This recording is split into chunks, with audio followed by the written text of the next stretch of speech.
토마도 텐경한로라 롱저죠 뺨만다에 된사람만 본조 근두에서도 요요 상대라서 왔죠.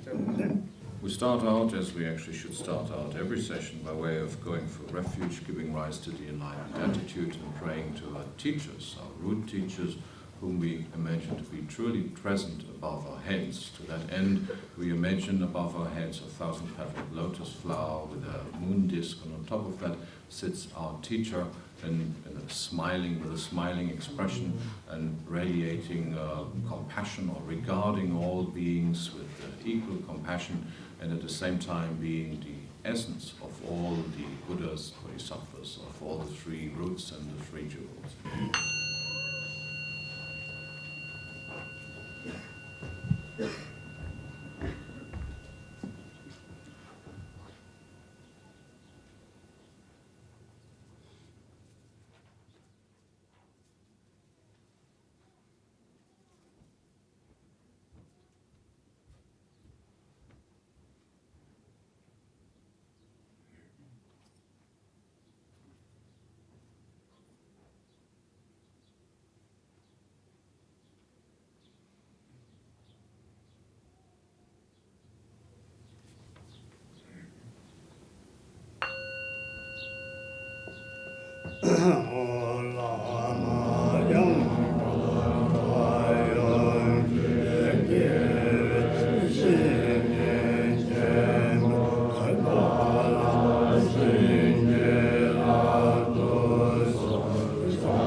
Lama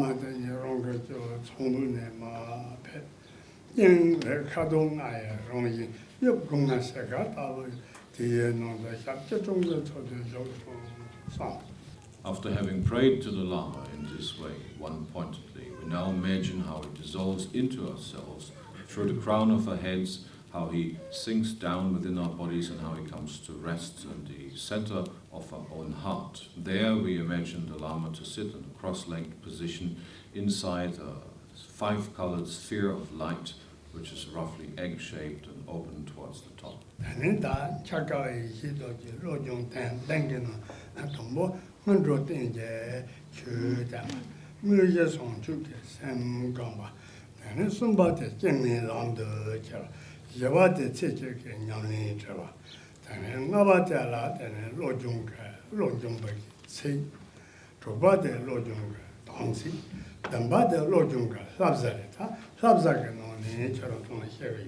From among the 7 points of mind training, we find ourselves already in the final and the 7th point. To reiterate, the 7 points are first the preliminaries, which prepare us how to go about giving rise to the enlightened attitude, then the main part of the practice, which is the giving rise to the nurturing of bodhicitta. This is then followed by advice how to make this the practice which should be practiced for the duration of our entire lives, and this is followed by advice on how to bring adverse circumstances onto the path. This is then followed by the various commitments which one takes upon oneself as a practitioner of mind training, and by the next by the various types of special instructions. Now we find ourselves in the final point, which gives us general advice about how to implement this practice of mind training in all sorts of everyday situations.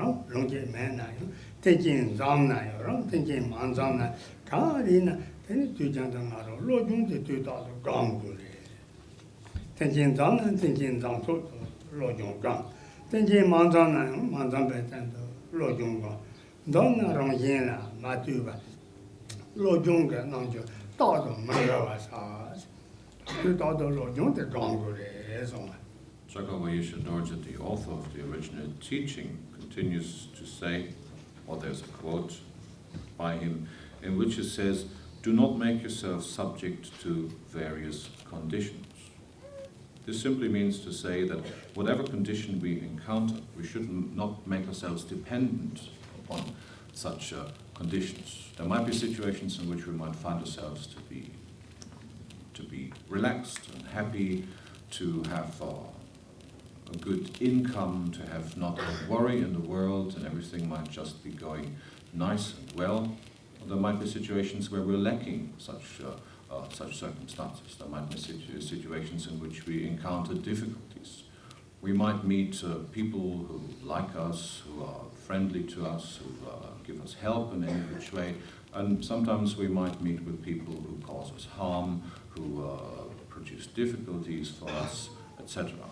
At other times we might find ourselves in such circumstances where the practice of mind training, or any other practice for that matter, is easily performed because the outer circumstances are just right.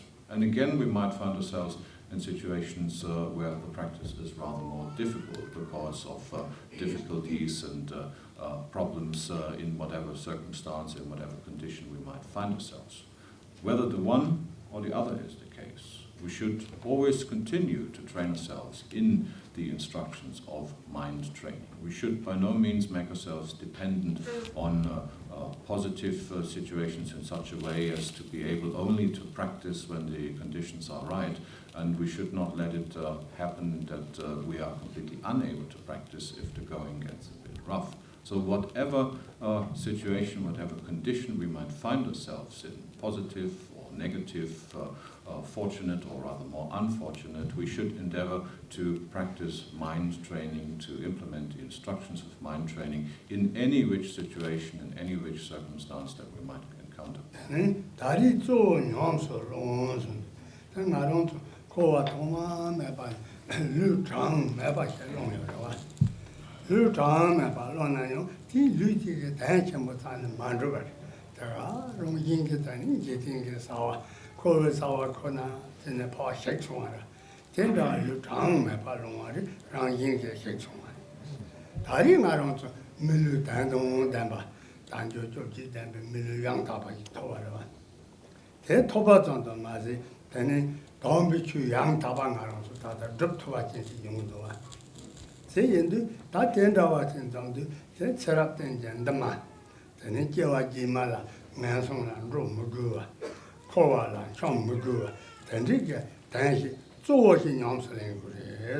The next piece of advice by Kagyü-Mönlam Dorje is the most important thing now is to practice. Now, if we would look at all the various births that we have already, at all the various lives that we have already lived since beginningless time, we have been reborn again and again innumerable times in all sorts of bodies. All of these bodies and all of these existences, we haven't really managed to bring anything much about at all. all of these various bodies that we have once inhabited are all long forgotten, are all long disintegrated and completely gone. And in all of these various lifetimes, we have not brought about anything much in the first place. However, now, at this present moment, in this present lifetime, we have achieved that which is known as the precious human body, with all the characteristics that are necessary for such a precious human body. We have the great fortune to have come into contact with the Dharma, with authentic teachers. So therefore, it would be foolish in the extreme to simply waste that opportunity or let it go to waste and not to learn, not to practice the Dharma. Now we have it within our ability. It is in our hand right now to bring about the causes for lasting joy, for lasting happiness, which is to traverse upon the path that leads to the awakening of Buddhahood. Should we not do so? Well, it would be a complete waste. Therefore, as Chakawaya Shindoji says, the important thing to do now is to practice.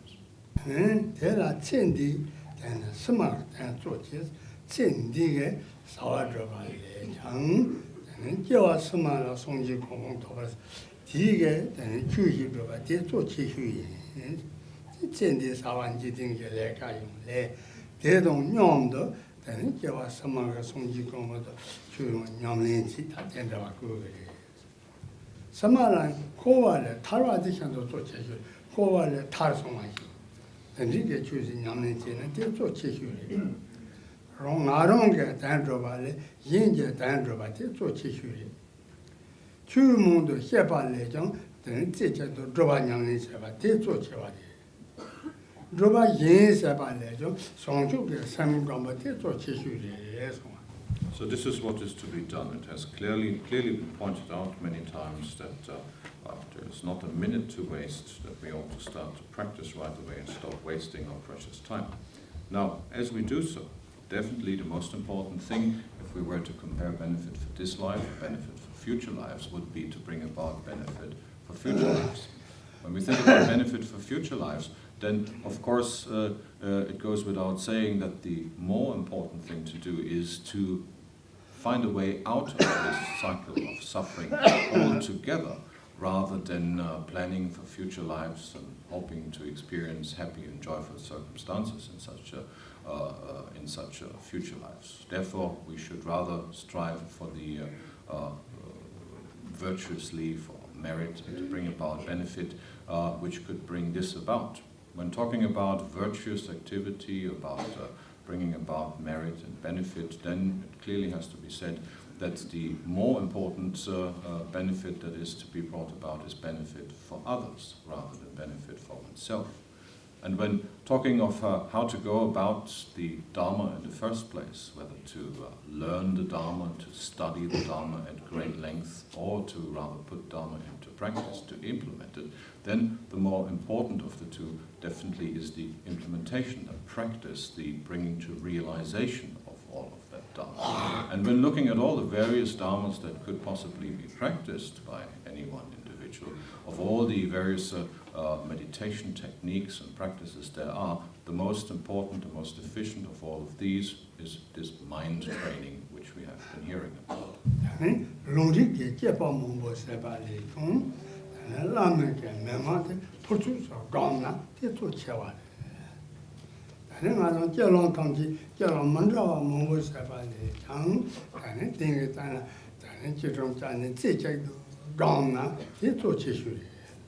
There's many ways how one can concern oneself with Dharma teachings, to learn them at great length, to study all the treatises and commentaries, or to listen to the pith instructions of one's own teacher. The by far more important of these two is the listening to and, of course, implementing the pith instructions of the teacher.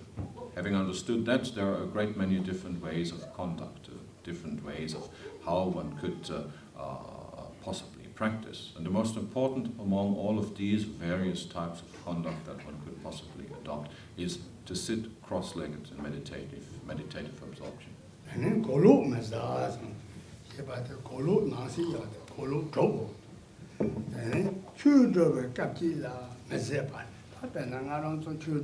Mandondavana, then Sansa Kanga Chimbo Yorova.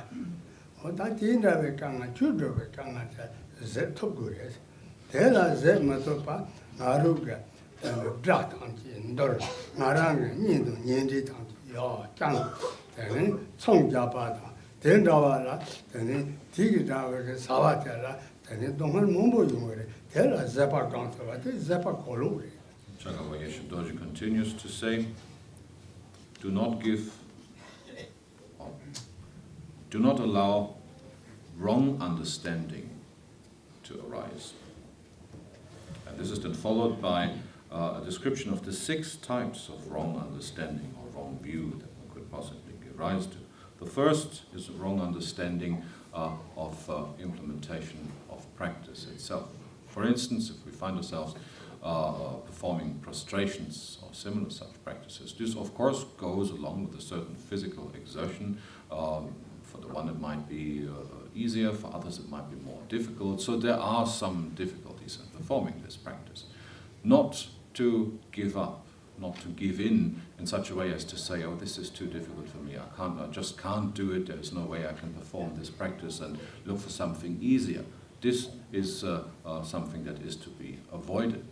Let's be frank about it. In our normal everyday life, when we go through all sorts of difficulties in order to earn more money, in order to get a better job, in order to gain more influence at our workplace, or to fight our enemies, or to make new friends, etc., we undergo all sorts of difficulties happily, without even complaining. But when it comes to Dharma practice, even the slightest difficulty is just too much. What sort of behavior is that? So that kind of wrong idea, that kind of wrong understanding of Dharma practice, whereas we might think, oh, I might practice Dharma, but only if it's all nice and easy, that is to be avoided.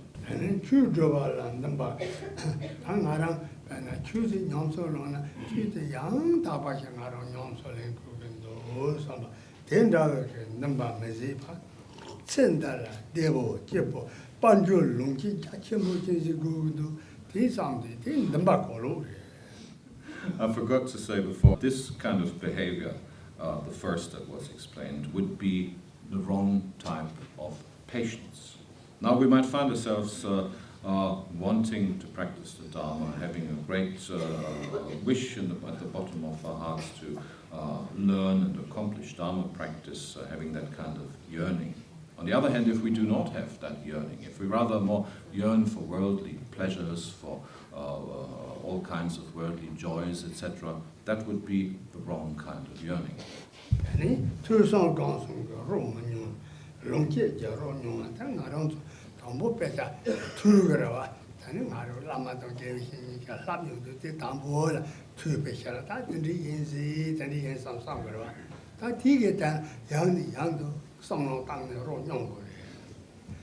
Tani tu tani ti tu beke tan jala ngarang ka tachi tang ne yang ni yang du chu ke tan la song tang.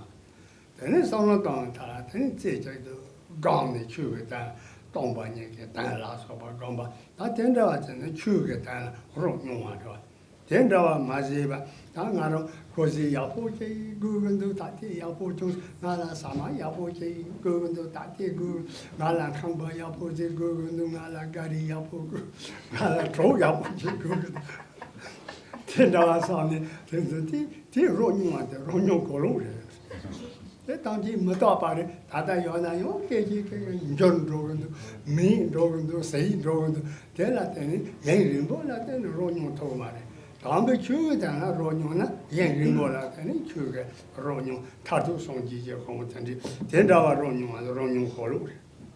we set out to concern ourselves with Dharma, the classical way of proceeding would be first to attend a teacher, to listen to Dharma instructions from such a teacher. Having listened to the Dharma instructions, we then have to proceed with reflecting over that which we have heard, as to make sure whether or not we have understood that Dharma. And finally, we have to put this Dharma into practice in such a way as to make that which has been taught, that which we think to have understood, a conviction, a certainty for ourselves by way of practice. So that classical way of going about it, by way of first listening, then reflecting, then training ourselves in the Dharma. This is what is to be done. If we have understood this clearly, and if we then proceed to actually do so, then indeed everything is the way it should be. Then in this way we bring about the taste of listening to the Dharma, we taste the so-called taste of reflecting about the Dharma, and also the taste of certainty which comes about through the practice of the Dharma. If, on the other hand, we should not be interested in all of these things or just pay lip service to the Dharma, while actually our whole, all of our activities, our wishes, our hopes are focused upon a good livelihood, nice clothes, a good car, a nice house, always to have delicious foods in our fridge, etc., then definitely that would be a case of wrong taste.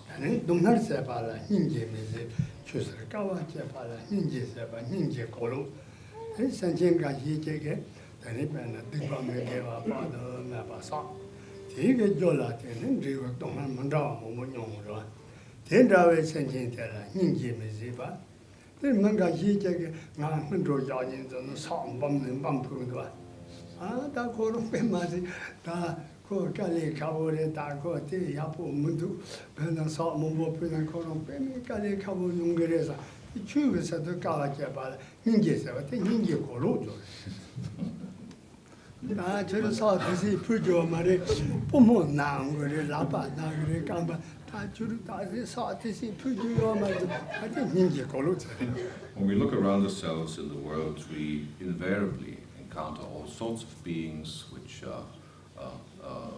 experience all sorts of sufferings. On top of that, we might even encounter those who are right now at this very moment in the process of bringing even more suffering upon themselves by way of acting in unskillful ways.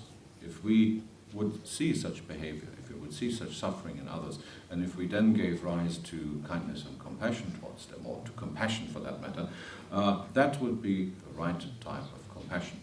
On the other hand, if we do not do so, but if we rather focus our compassion on altogether different customers, like for instance those who practice the Dharma, for instance those who practice prostrations, and we might feel compassion for them because there are so many difficulties in the course of performing prostrations. Their knees are sore and they have sore backs, and they're sweating and huffing and puffing, and everything is going altogether not very nicely. Instead of then telling these people, why don't you relax a little, you have done so many prostrations, this is no good for you, why don't you just sit down and have it all nice and easy. If that is the case, obviously we have a case of the wrong type of compassion.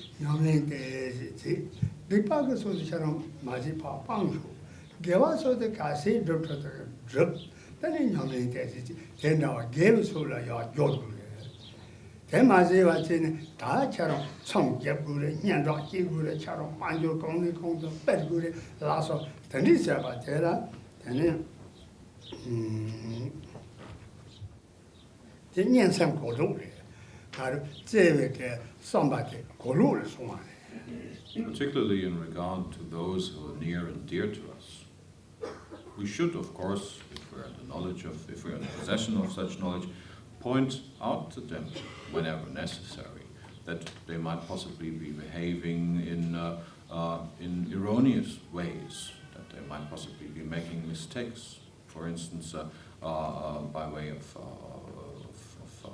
hankering after all kinds of worldly affairs, etc. And we should, by all means, make use of such knowledge and point this out to them so as to enable them to avoid causing the roots for further suffering.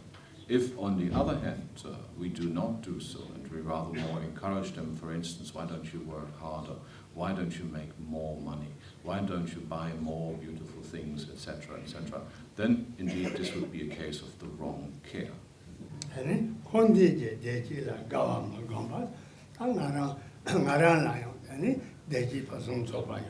Senjin Tangji la Deji Person, Sobasu Damba Yona, Tatela, that Senjin Yena, Sanong, Toka Deji, Person Sobatu, Gawa Gongu, $10 la Gawa Magamba, Maranga Magawa, so Dada Yona, that is Shasundus, happening on that Dadu. Dada Nasa Shochambo Ponus, Tanga Gawandu, and it's not taking Gawa Kolori. Well, with all of that suffering in the world, occasionally there's also cause for joy, for happiness, and for rejoicing. For instance, if we see others how they experience joy and happiness, that would be a cause for our joining in that happiness. Or if we ourselves experience joy and happiness, of course it goes without saying, that is also a joyous occasion. That would be the right kind of joy, the right kind of appreciation that we should have. If, on the other hand, we feel joyful, we feel joyous if we hear how our enemies are having a hard time, how someone whom we consider an enemy has, for instance, died, when we then think, oh, well, finally he's gone. Or if we hear how someone that we really intensely dislike has fallen gravely sick, and we think, well, praise the Lord, finally, that would clearly be a case of the wrong type of joy, of the wrong type of appreciation.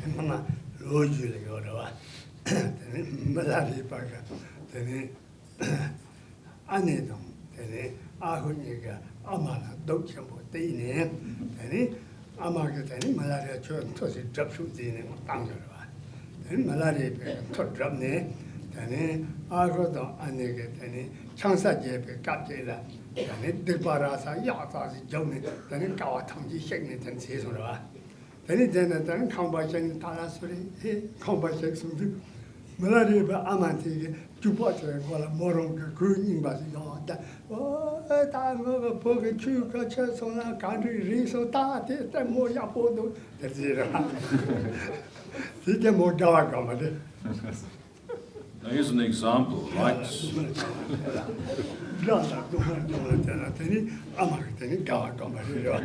There's an example for this type of wrong joy, utterly wrong joy, right out of our own lineage, from the life story of the great master of yogins, Milarepa. As we all know from his biography, when Milarepa was young, he, his mother and sister suffered greatly at the hands of the paternal uncle and aunt of Milarepa's, who exploited them in the worst ways. And when Milarepa had reached a certain age, his mother knew no other way of retaliating but sending her son off in order to learn black magic, so to take revenge upon the uncle and aunt. And Milarepa was horribly successful in this. When, for instance, in the house of the uncle and the aunt, the wedding of one of their sons was celebrated. Right at that moment, Milarepa practiced his black magic, and he brought the entire house to collapse. The earth shook, scorpions appeared, which tore out the pillars of the house, and the entire house collapsed, burying 36 people under it, killing them. While that happened, the mother of Milarepa, who beheld that spectacle, had nothing better to do but to run to the roof of her house to get the next best stick, tie an old rag to it, and use it as a pennant, and joyfully she was jumping around, shouting, "This is what my son has done, isn't it wonderful, isn't it great, hooray, hooray." Apparently, also, she had not quite understood what sort of joy should be the proper one.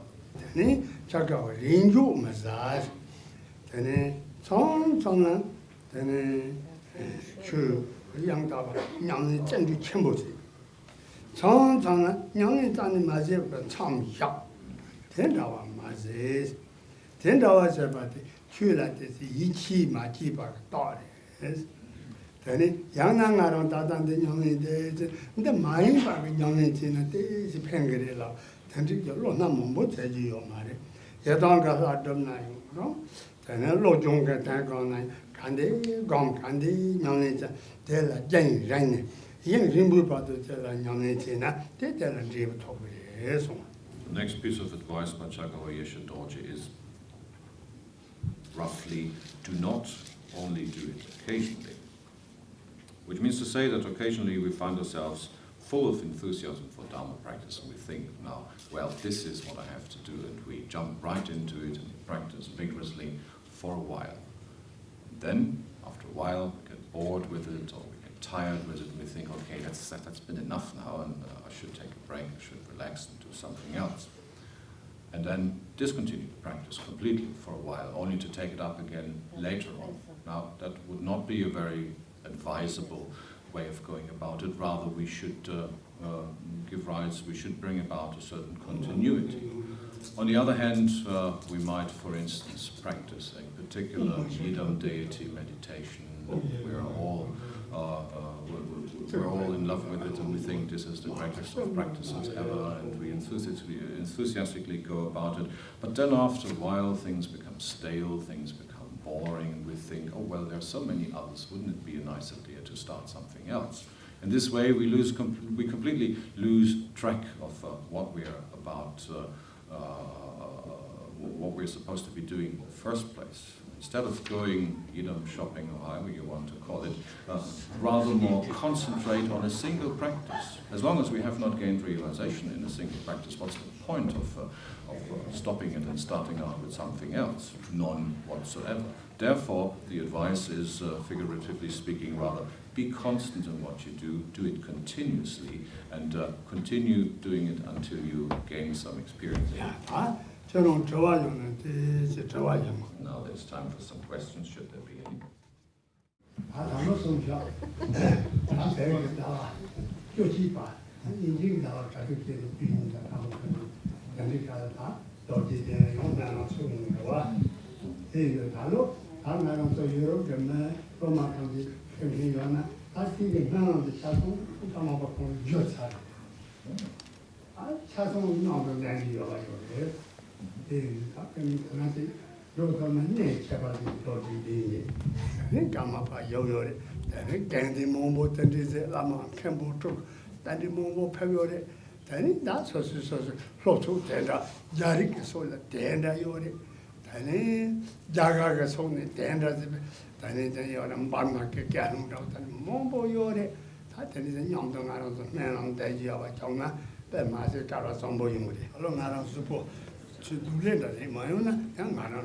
The 11th Tibetan month, that should roughly be December, January of the Western calendar. December 17th. Starting. Yeah. Okay, so now here we have the date. Starting December 17th, there will, in Bodh Gaya, in India, there will be the great Kagyü-Mönlam, the great Kagyü prayer festival. The special thing about it is that it is the 25th such prayer meeting in modern times, and at that time in Bodh Gaya, all the great Kagyü masters, the Kagyü lineage holders, led of course by His Holiness the Karmapa, etc., will all come together. They will be joined by people from all over the world, by sanghas from all sorts of other countries as well, such as South Asia, Southeast Asia. There will be people from Burma, from India, Nepal, of course, then from Burma, from Taiwan, etc., and so forth.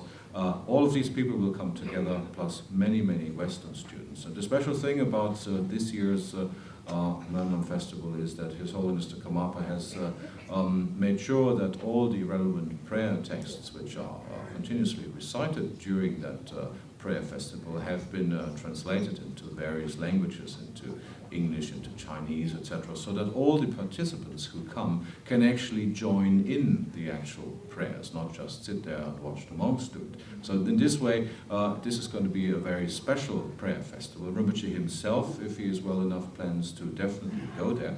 And Rinpoche says, if there's any which way in which you can make it possible to join in that great, important occasion, then by all means do so.